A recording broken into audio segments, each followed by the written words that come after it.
Hi YouTube, thank you so much for joining me on my YouTube channel. My name is Angela Williams and I'm a faith mentor and a life transition strategist. And I want to talk to you guys about distractions. I think this is something that the enemy uses in a subtle fashion, and sometimes we don't even realize that the enemy is attacking us in this area of distractions. And I'm not talking about those distractions that come up if you're studying for a big exam and someone comes in making a lot of noise while you're trying to concentrate. Yes, that is a distraction, but I want to dig a little deeper to expose the spirit of distraction. Let's get to the root of it. So the first thing that I want to do is I want to paint a story, or I want to paint a picture using two stories that are found in the Bible. And the first story would be Jairus and his daughter. And Jairus was a leader of the synagogue. He had a 12-year-old daughter, and she was ill. So Jairus went to Jesus to see if Jesus could come to his house to heal his daughter. And as Jesus was getting ready to go to Jairus' house to do just that, he was met with the lady with the issue of blood.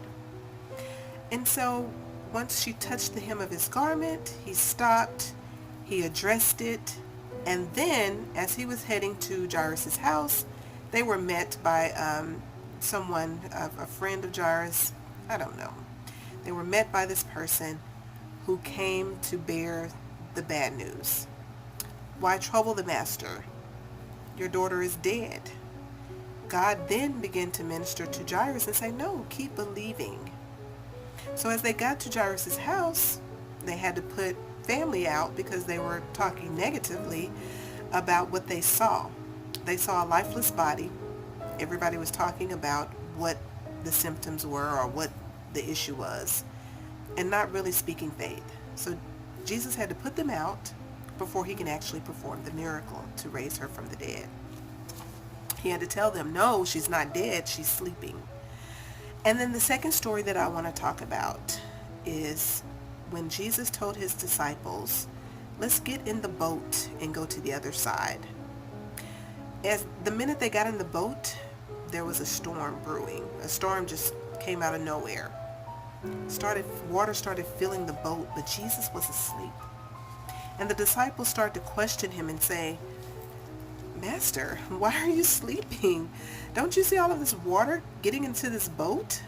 Like, what, don't you care about us?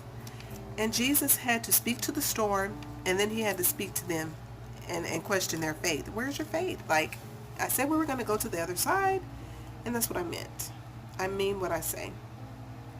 In these two instances, let me pick apart this story so that we can see where these distractions came in at. Where did they enter? Well, with the first story with Jairus, the first distraction was the woman with the issue. How many times have you stepped out to do something and you were met with an issue? Something that was maybe too big for you to handle. But you knew that you were releasing your faith and you knew that you were on your way to your purpose, and all of a sudden you're met with an issue. Well, we're going to look at what Jesus did in these two instances for you to actually apply it to your life so that you can overcome and still fulfill the call that God has placed on your life and move in your purpose. So with the second situation or scenario where Jesus said, we're going to get in the boat and we're going to go to the other side. Well, we're going to identify what these distractions are. The first one is distractions will always come when you release your faith. Number two, distractions will always come when you're heading towards your purpose. Number three, distractions will always come when you're close to a breakthrough. Because notice that the daughter who was sick, she was now dead. So Jesus was on his way to fulfill a purpose. He was stopped by an issue, but he dealt with Jairus' faith because they received a negative report. But then he was on his way to give a breakthrough. So these distractions came at a time where Jairus released his faith, Jesus was on his way to a purpose, and the young girl was in need of a breakthrough. Just like in the situation with the trip on the boat. They were actually heading to the other side, and on the other side they were met by a man who had a legion of demons. His body was filled with demons, and when the storm came, it was because the enemy knew that that young man needed a breakthrough. So Jesus and his disciples, they were headed that way so that they can give this man the breakthrough that he needed. And then, of course, the story goes on, and it talks about how the demons were they were released into the swine, and the swine, jumped into the water. So with that being said, we've identified 3 ways or 3 opportunities that the enemy will use to bring about a distraction. Now, let's look at what Jesus did to combat these distractions so that you can apply these same principles to your life and combat your distractions as well. The first thing Jesus did was he spoke or dealt with the issue. So you're going to deal with your issue. Whatever that issue is, you're going to deal with it. He dealt with it by telling the storm to be still. He dealt with it by telling asking the lady with the issue of blood, who touched me? And then the second thing that Jesus did was he spoke to Jairus' faith. He spoke to the disciples' faith. So you're going to have to speak to your faith, because when you're met with distractions, you tend to question your faith. Did God really tell me to do this?